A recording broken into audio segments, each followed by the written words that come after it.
What should we read? Fabian.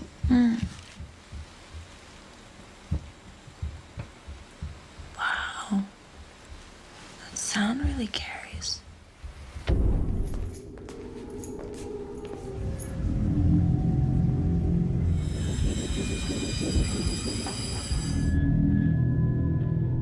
Sometimes with suspense films, what you see is what you're getting. And other times, the audience is being manipulated. We were able to use sound to help in that manipulation, pulling and tugging on that string with the audience. It's really quite amazing. Sound transitions which happen between the toy drum, let's say, and the water, those were always in mind thematically and even with the choices of sounds, so that we would have these nice, smooth transitions from scene to scene. It's a psychological film. It's not a boo, scary sort of design. You realize what the sound can do for movies of this type.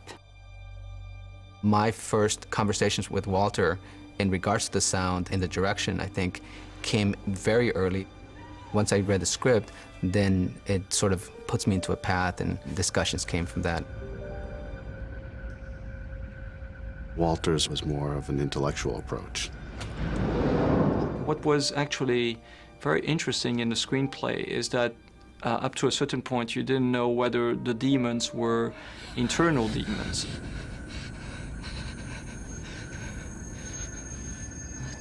I told you to leave me alone. Or whether they were the external expression of something that was happening in a specific geography, which was Roosevelt Island. Yucky. This is yucky. Yeah, it is a little yucky down here, which is why we are repainting all these. It's a very dismal, dreary place to live. I wanted to portray the lonely coldness. Even when you're on the exterior, you never hear a dog or even birds. It was all very specifically conceived that this is a dark, heavy place.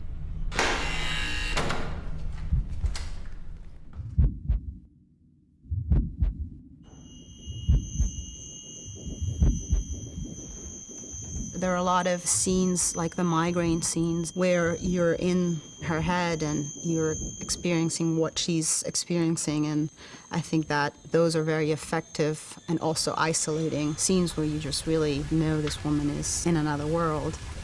This film was a challenge because if you wanted to describe someone is suffering from migraine, you have the acting, right? You have the audience acting like she's suffering.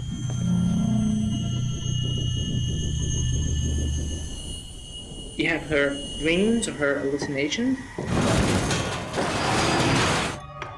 But you don't have an image of migraine.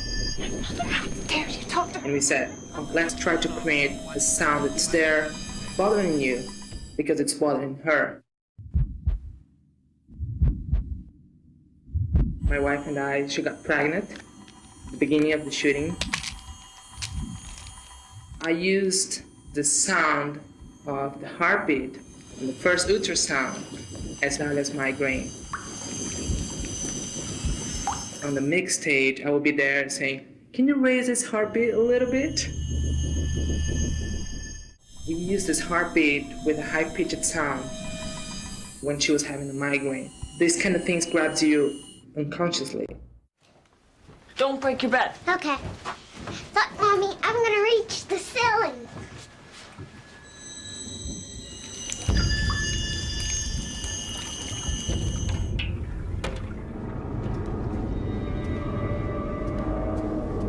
The sound of the stain, I never thought about it as alien, completely alien.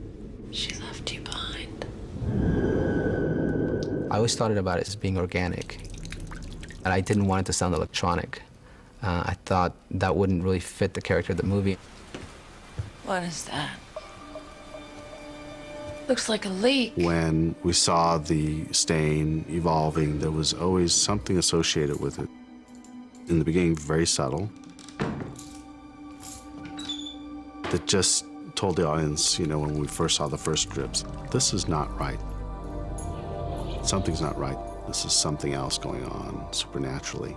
And so we just kept that theme going every time it was exposed. Sometimes the absence of sound could be really scary and could be very effective. There's a sequence where the landlord and the attorney, they were going into her apartment.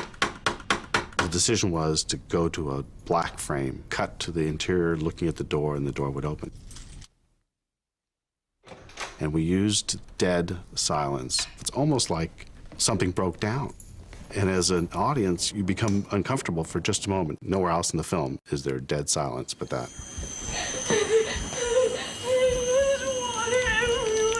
The one thing about the water, which was my biggest concern, was that there was so much of it. Water is a very difficult thing to play because it can be monotonous. It can be shrill and sharp and uncomfortable to listen to a lot.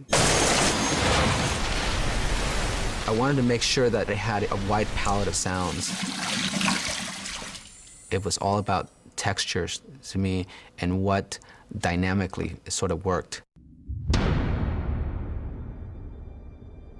The biggest challenge for me is finding the heart of it.